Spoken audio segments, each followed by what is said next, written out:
Hello मेरे प्यारे बच्चों, आइए एक प्यारा सा क्वेश्चन देखते हैं। साथ में इसमें कौन से फार्मूले अप्लाई हो रहे हैं उसको हम लोग रिवाइज करेंगे। देखो क्या करेंगे the value of root 3 cosec 20 degree minus secant 20 degree upon में cos 20 cos 40 cos 60 cos 80 इसकी वैल्यू बताना है। ये क्वेश्चन जेईई में 2026 में आया था। देखो इसके लिए आपको क्या याद करना है मेरे प्यारे, पहले तो आप ये फार्मूला याद करो, क्या cos theta cos 60 minus theta और cos 60 प्लस थीटा।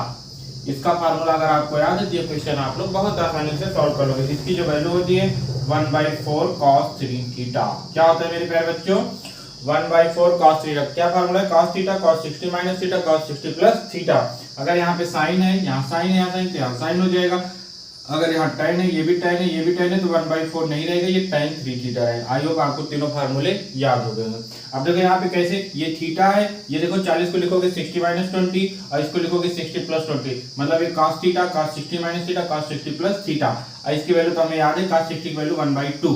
चलो हटो, तो देखो कितना हो जाएगा, √3 cos 20 degree minus secant 20 degree upon, देखो इसकी वैल्यू होती है 1/2 cos 60 की। अब इसका कितना होगा 1/4 cos 3 थीटा।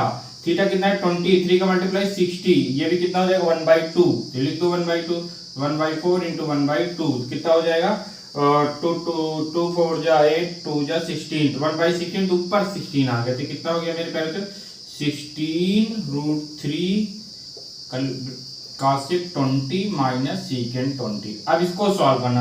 अब इसको कल इस टाइप का क्वेश्चन करेंगे, इसको साइन में चेंज करेंगे, इसको कॉस में चेंज करेंगे। चलो चेंज कर लो। जब ये साइन में चेंज होगा कितना हो जाएगा मेरे प्यारे बच्चों, 1/sin 20 हो जाएगा और ये 1/cos 20 हो जाएगा।